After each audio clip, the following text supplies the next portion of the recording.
अस्सलाम वालेकुम, मेरा नाम है श्वेता। अस्सलाम वालेकुम, मेरा नाम है इंदर और आप सबका स्वागत है हमारे चैनल में। सो मोहम्मद सबके लिए का एपिसोड नंबर 36। आइए देखते हैं। अस्सलाम वालेकुम दोस्तों, कैसे हो?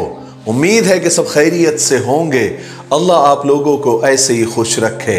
सरकार दो आलम सल्लल्लाहु अलैहि वसल्लम की पूरी जिंदगी पर बनने वाली वीडियो सीरीज जिसका नाम मोहम्मद सब के लिए है सल्लल्लाहु अलैहि वसल्लम, ये उसका 36वां हिस्सा यानी पार्ट 36 है। थोड़ा हम रिकैप कर लेते हैं कि हमने 35वें हिस्से में क्या सुना। हमने 35वें हिस्से में सुना कि किस तरह अल्लाह तबारक व तआला की तरफ से सहाबाए किराम को मदीना हिजरत करने का हुक्म हुआ। सबसे पहले सहाबा एक एक दो दो करके छुपकर मदीना, मक्का से मदीना के लिए रवाना हुए। लेकिन जब मक्का वालों को खबर हुई तो उनके हाथ जितने भी सहाबा लगे उनको कैद कर लिया, उनको तकलीफें दी, यहां तक के मक्का ईमान वालों से खाली होने लगा। अब सिर्फ मक्का में हुजूर पाक सल्लल्लाहु अलैहि वसल्लम, हजरत अबू बकर सिद्दीक रजी अल्लाह तआला और हजरत अली रजी अल्लाह तआला ही रह गए। चलिए आगे सुनते हैं। रसूल अल्लाह सल्लल्लाहु अलैहि वसल्लम ने अपने सहाबा को मक्का से मदीना हिजरत करने का हुक्म दे दिया था ताकि वो मक्का वालों की तकलीफों से नजात पा जाए और उनकी बुराइयों से अपने दीन को बचाकर यहां से ले जाए। अब तक अक्सर ईमान वाले मक्का वालों से और कुरैश से छुप छुपाकर हिजरत करके मदीना जा चुके थे। कुछ थोड़े से ईमान वाले कुरैश और मक्का वालों के हाथ पड़कर गिरफ्तार हो गए थे।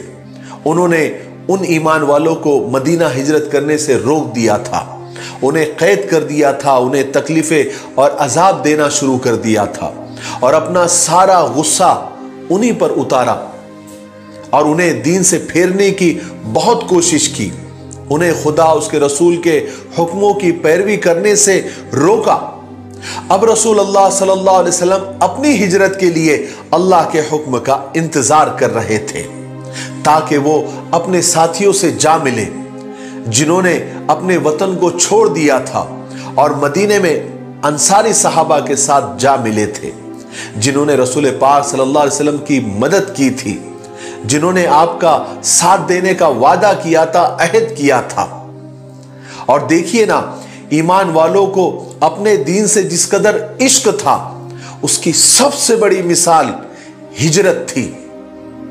ईमान वालों ने सिर्फ अपने खुदा और रसूल को खुश करने के लिए और अपने दीन को दुश्मनों से बचाने के लिए अपना घरबार, अपनी जायदाद, अपने वतन को तक छोड़ दिया और अजनबी शहर और अजनबी लोगों में जाकर रहने लगे। इससे बड़ी और क्या कुर्बानी हो सकती है। उधर मदीने वालों ने अपने इस्लामी भाइयों के वास्ते अपने खजाने, अपने घरों के दरवाजे खोल दिए और दूसरी तरफ अभी तक रसूल पाक सल्लल्लाहु अलैहि वसल्लम मक्का में ही थे, जहां कुरैश और मक्का वाले आप सल्लल्लाहु अलैहि वसल्लम के खिलाफ बड़े बड़े प्रोग्राम बना रहे थे, बड़े बड़े प्लान कर रहे थे और आप सल्लल्लाहु अलैहि वसल्लम को नौजुबिल्लाह कत्ल करने की साजिशें कर रहे थे। फिर उन्होंने एक दिन यानी मक्का वालों ने और कुरैश ने मिलकर दारुन नदवा के अंदर एक बहुत बड़ी मीटिंग जमा की, भराई। उसमें सब बड़े बड़े लोग और दूसरे कबीलों के सरदार दारुन नदवा में जमा हुए। दारुन नदवा कुरैश और मक्का वालों के लिए एक पार्लियामेंट की हैसियत रखता था, जहां वो बड़ी बड़ी मीटिंगों के लिए जमा होते थे। इसी मीटिंग में भी सारे कबीलों के बड़े बड़े सरदार जमा हुए। अबू जहल कबीले बनी मखजूम से, जुबैर बिन मुतईम कबीले बनु नौफल से, शैबा उतबा अबू सुफियान बनी अब्द शम्स से, नजर बिन हारिस बनी अब्दुद्दार से, अबुल बख्तरी बनी जमा से, हकीम बिन हिजाम बनी असद से और नबिया बिन हज्जाज और मुंबा या मुनब्बा बिन हज्जाज बनी सहम से और अमीर बिन खल्फ बनी जमहा से, ऐसे सब कबीलों के बड़े बड़े सरदार दारुन नदवा में जमा हुए ताकि आप सल्लल्लाहु अलैहि वसल्लम को नौजुबिल्लाह खत्म करने की, कत्ल करने की साजिशें और प्लान कर सके। जब दारुन नदवा में ये पार्लियामेंट भराई जा रही थी तो इब्लीस एक बूढ़े बुजुर्ग की शक्ल में चादर ओढ़कर वहां पर पहुंच गया। लोगों ने पूछा कि यह बूढ़ा शख्स कौन है? तो इब्लीस ने जवाब दिया कि मैं अहले नजद का एक शेख हूं, इस अहम मीटिंग के बारे में सुनकर आया हूं ताकि कुछ अच्छा मशवरा दे सकूं। बूढ़ा हूं, बुजुर्ग हूं, उम्र दराज हूं, तजुर्बेकार हूं, मेरे मशवरे शायद आपको काम आ जाए। मक्का वालों ने कहा ठीक है। फिर मक्का वालों ने उस मशवरे में इब्लीस को भी शामिल कर लिया। अब मक्का वाले क्या इब्लीस से कम थे जो उन्होंने और इब्लीस को शामिल कर लिया? गर्ज के दारुन नदवा में उस वक्त की सबसे बड़ी पार्लियामेंट भराई गई थी और यहां जमा होने का मकसद भी यह था कि आपस में मशवरा करके रसूल पाक सल्लल्लाहु अलैहि वसल्लम के खिलाफ अब कोई आखिरी और सख्त से सख्त कार्रवाई की जाए, यानी आर पार की जंग की जाए। क्योंकि अब तक उन्होंने जितनी भी कार्रवाइयां की थी, जितनी भी साजिशें की थी, उसका नतीजा उल्टा ही हुआ था। और अब वो मुसलमानों की और ईमान वालों की हिजरत का हाल भी देख रहे थे और वो ये भी देख रहे थे कि मदीना वाले ईमान वालों के साथ किस कदर मोहब्बत, एहतराम और इज्जत का बर्ताव कर रहे हैं, उनका वेलकम कर रहे हैं, उनके लिए अपने दरवाजे खोल रहे हैं। इसलिए मक्का वालों को यह खतरा हो रहा था कि मदीना के मुसलमान कहीं अपनी नबी की वजह से हमारे खिलाफ जंग का ऐलान न कर बैठे, क्योंकि जंग छिड़ जाने के बाद मदीने के मुसलमान मक्का वालों को मदीना के रास्ते मुल्क शाम जाने से रोक देंगे और उसका नतीजा यह होगा कि कुरैश और मक्का वालों का सारा कारोबार, तिजारत और बिजनेस तबाह हो जाएगी, ठप हो जाएगी। क्योंकि मक्का वालों को मुल्क शाम की तिजारत से सालाना यानी एनुअल 2.5 लाख सोने के दिनार का मुनाफा और प्रॉफिट होता था। ईमान वालों को मदीना हिजरत करने से रोकने की मक्का वालों की सबसे बड़ी वजह यह थी, क्योंकि मक्का वालों का और कुरैश का गुजर बसर तिजारत पर था जो मुल्क शाम से होती थी और मुल्क शाम का रास्ता मदीने से होकर गुजरता था। इसलिए अगर मदीने वालों से लड़ाई हो जाती है तो वो कुरैश के ताजिरों को अपने शहर से हरगिज गुजरने नहीं देते और मदीना में अगर इस्लाम कदम जमा लेता तो मक्का वालों को कितना खतरा था, ये मक्का वालों को और मक्का के ताजिरों को और मक्का के बिजनेसमैन लोगों को इस बात का बखूबी एहसास था, क्योंकि ये मक्का वालों के वजूद और अस्तित्व का मसला था। गर्ज के वो बहुत परेशान थे, इसलिए उन्होंने दारुन नदवा के अंदर इतनी बड़ी पार्लियामेंट जमाई और बड़ी मीटिंग की ताकि वो किसी तरह रसूल पाक सल्लल्लाहु अलैहि वसल्लम को अपने रास्ते से हटा दे। चुनांचे पार्लियामेंट शुरू हुई, यानी मीटिंग शुरू हुई। मुद्दा यही था कि रसूल पाक सल्लल्लाहु अलैहि वसल्लम को रास्ते से कैसे हटाया जाए। सबसे पहले अबुल बख्तरी ने खड़े होकर अपनी राय दी कि मेरी राय है कि मोहम्मद के हाथ पैर बांधकर उसमें बेड़िया डालकर एक कमरे में कैद करके उसके दरवाजे, खिड़कियां, रोशनदान सब मिट्टी और पत्थरों से बंद कर दिए जाए ताकि मोहम्मद अंदर घुट घुट के मर जाए, नाउजुबिल्लाह मिन जालिक, और उसका वही हाल हो जाए जैसे हमने इससे पहले कुछ शायरों का किया हुआ था। इस पर यानी इस राय पर वो नजदी बूढ़ा इब्लीस उसने एतराज किया और कहा कि खुदा की कसम, अगर तुमने उसे वहां बंद भी कर दिया और सारे दरवाजे, खिड़कियां, रोशनदान मिट्टी और पत्थर से बंद भी कर दिया तो उसका फरमान उस बंद दरवाजे के पीछे से निकलकर उसके साथियों तक पहुंच जाएगा। फिर वो लोग तुम्हारे ऊपर चढ़ाई करके तुम्हारे हाथों से उसे छीनकर लेकर जाएंगे। यह सुनकर तीसरे ने राय दी कि मेरी राय है कि मोहम्मद को पकड़कर एक तेज मिजाज और कड़वे दिल सरकश ऊंट पर बिठाकर उसे बांधकर दूर दराज रेगिस्तान में हम छोड़कर आ जाते हैं। फिर वो कहीं भी जाए हम उससे बेफिक्र हो जाएंगे। इस राय पर भी उस बूढ़े नजदी इब्लीस ने जवाब दिया कि मुझे इस राय पर एतराज है, मुझे कुछ बोलना है। ऐ कुरैश के लोगों, तुम देखते नहीं कि मोहम्मद की बातें कितनी अच्छी लगती है, उसकी गुफ्तगू कितनी मीठी है। क्या तुम उसकी मीठी और शीरी बातों को भूल गए? क्या तुमने उसको फरामोश कर दिया? वो जिससे भी बात करता है उसे अपना बना लेता है। लोगों के दिलों में उसका कितना एहतराम है। वो जहां भी जाएगा वहां के लोग उसके हो जाएंगे।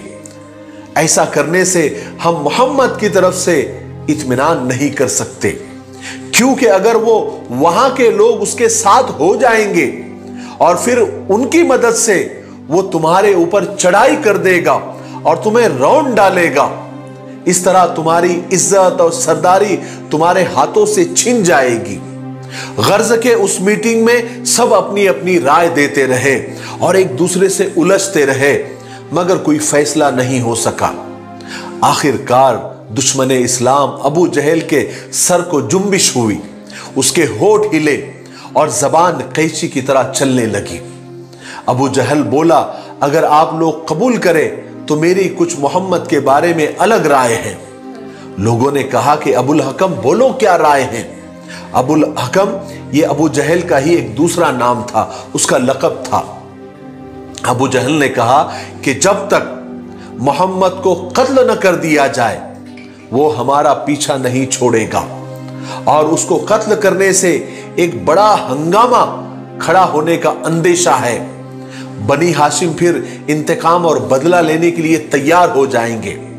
इसलिए मेरी राय है कि हम हर कबीले से एक एक नौजवान को ले, जो बहादुर भी हो, हिम्मत वाला भी हो, ताकतवर भी हो, और उनके हाथ में एक निहायत उम्दा तेज तलवार दे दी जाए, और वो सारे नौजवान जो इस मीटिंग में तय हो जाए रात को मोहम्मद के घर का मुहासरा यानी उसका घेराव कर ले।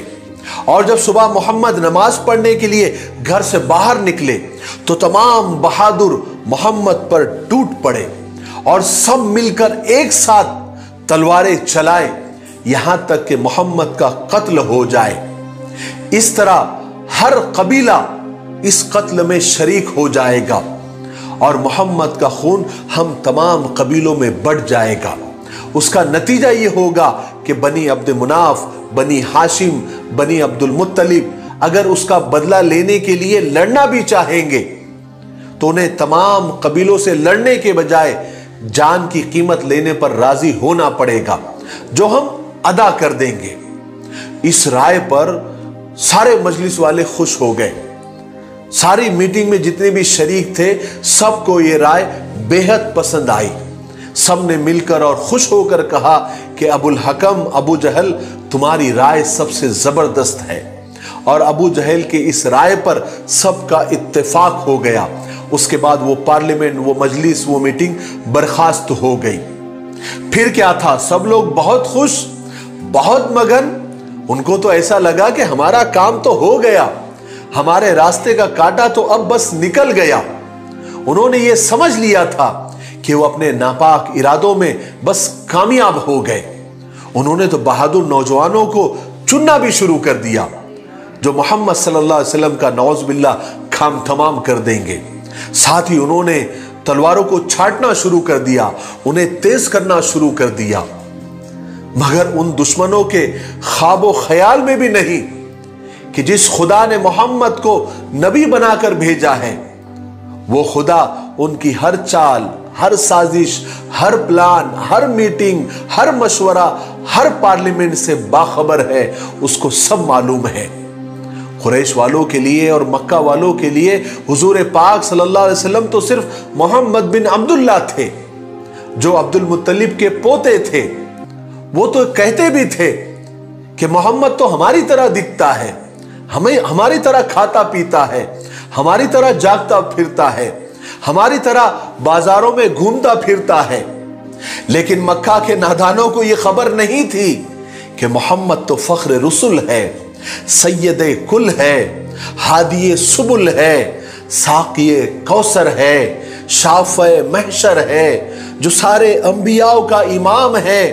अरे वो उठे तो आसमान को बुलंदियां मिल जाए, जो बैठे तो धरती को सुकून मिल जाए, जिसे पसीना आए तो गुलशन महकने लगे, जो मुस्कुराए तो सितारे चमकने लगे, जो बोले तो परिंदे चहकने लगे, जिसकी लिबास की अदाएं कुरान की आयात बन जाए, जो चादर ओढ़ कर आए तो कुरान पुकार उठे, या अय्युहल मुद्दस्सिर या अय्युहल मुद्दस्सिर, जो कंबल ओढ़ कर आए तो कहा जाए या अय्युहल मुज़्ज़म्मिल या अय्युहल मुज़्ज़म्मिल, जिसके पेशानी की चमक से सुबह को रोशनी मिले, जिसके जुल्फों की मस्ती से रात को अंधेरा मिले, जिसके मुस्कुराने से जन्नत मचलने लगे, जिसके गुस्से के सामने जहन्नम उबलने लगे, जिसके कदम उठे तो अर्श मौला तक पहुंचे, जिसकी उंगली उठी तो चांद के 2 टुकड़े हो जाए।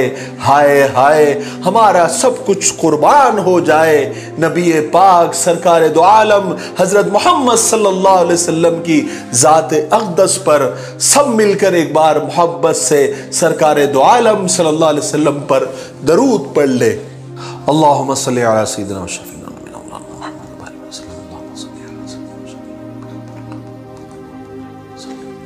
जब भी सरकार दो आलम सल्लल्लाहु अलैहि वसल्लम का नाम आ जाए तो दरूद शरीफ ज़रूर भी ज़रूर पढ़ लिया करें।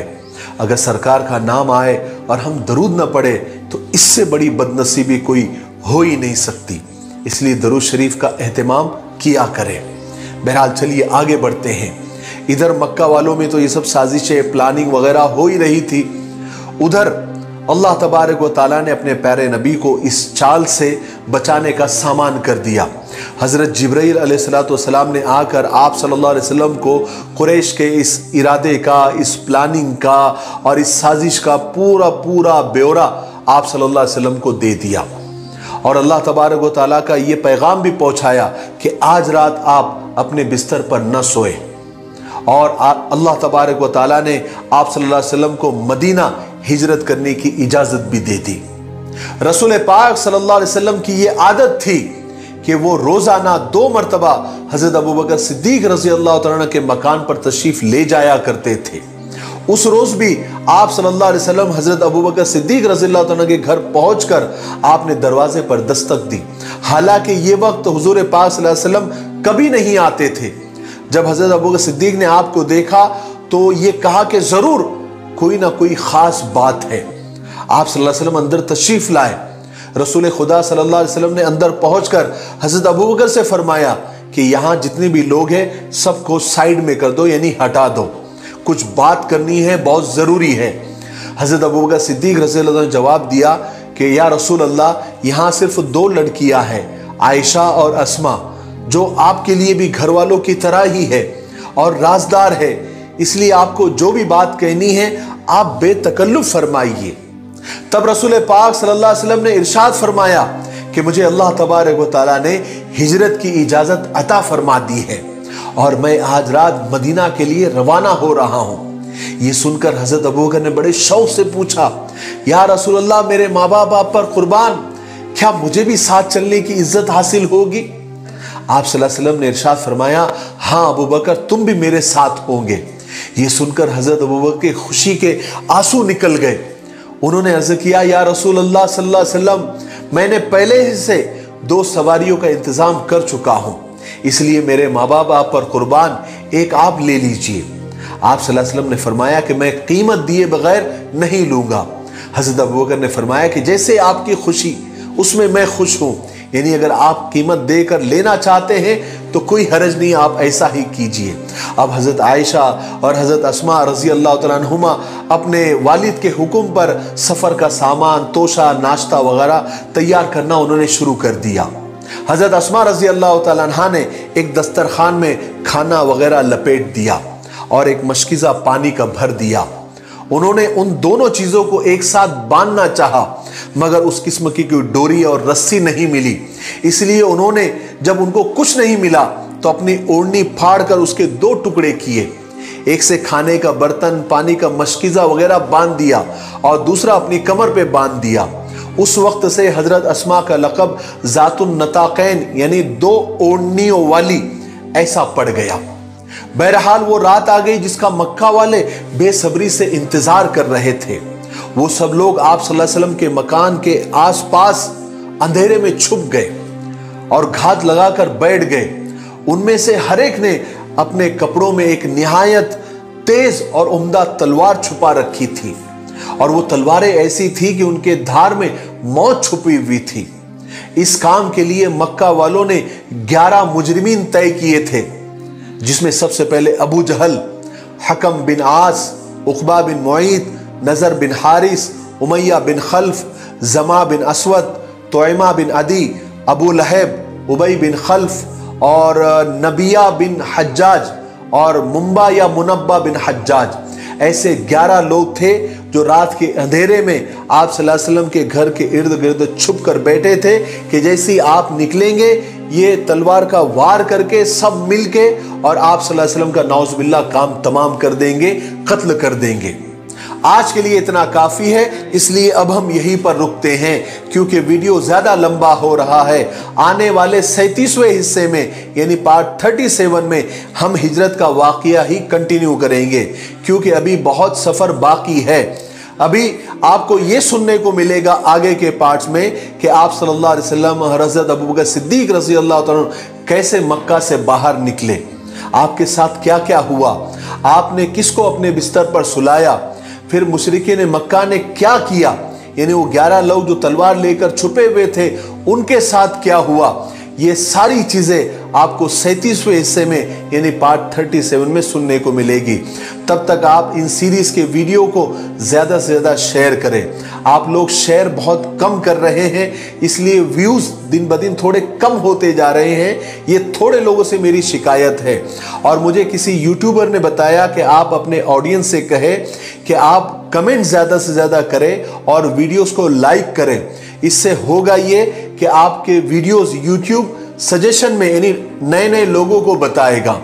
तो आप जरूर इन वीडियोस को लाइक करें, शेयर करें और अच्छे अच्छे कमेंट करें। उससे होगा ये कि हमारे वीडियोस को एंगेजमेंट मिलेगा और हमारे वीडियोस, ये सीरत के वीडियोस सजेशन में आएंगे और नए नए लोग इसको देखेंगे और आप सल्लल्लाहु अलैहि वसल्लम की सीरत को सुनेंगे, जिसका सवाब आपके खाते में आएगा। मुझे उम्मीद है कि आप लोग ऐसा जरूर करेंगे, क्योंकि आप लोग बहुत अच्छे हैं। अल्लाह आपको खुश रखे। तब तक मेरे लिए, पूरी उम्मत के लिए और पूरी इंसानियत के लिए खैर और भलाई की दुआ करते रहे। अस्सलामु अलैकुम व रहमतुल्लाहि व बरकातुहू। अरे बाप रे, अभी तो हिजरत बस शुरू है, उसमें भी लोग प्लानिंग कर रहे थे और वो मारने की उनको। इतना बड़ा पार्लियामेंट वो लोग ने रख दिया कि बेस भी आया, ऑफ कोर्स वो बुड्ढे का बोलते ना बेस बना के वहाँ पे उन्होंने भी बोलते ना अपनी राय दी काफी कुछ, पर प्लानिंग की मारने की काफी उन्हें। कैसे कैसे लोग सोच सकते हैं ना कि बंद कमरे में अंदर रख देते, अजीब हाथ पैर बांध दो, गलत गलत आइडियाज दे रहे थे ऑफ कोर्स। पर अभी यहाँ पे अल्लाह का हुक्म आ गया तो वो निकल जाएंगे ऑफ कोर्स। बट इतना आसान नहीं होगा और कितना कुछ होगा भी रास्ते में, और वो निकलेगी भी तो कैसे, क्योंकि अभी रात को तो इन लोग आ जाएंगे। नहीं, लेकिन उनको बना किया ना कि अपने घर सुने, वो किसी और को सुलाएंगे, उनके घर वो में तो वहाँ पे पता तैयारी चल रही है ऑफ कोर्स। चल तो वो सब देखना होगा। फिर हिजरत क्या मदीने में क्या होगा, तो हिजरत मेरे को लगता है 2-3 एपिसोड चलेगा। इतना आसान नहीं है, देखना होगा आगे। अभी ये कुरैश वालों का कैसे बेवकूफ बनते हो और कैसे नबी निकलते हैं वहां से, कैसे हिजरत करते हैं वहां से, तो देखना होगा आगे। ठीक है, हम और देखेंगे। तब तक के लिए जैसे इन्होंने कहा, शेयर करो, कमेंट करो, लाइक करो, सब्सक्राइब करो और बेल आइकन पे क्लिक कर दो। ठीक है।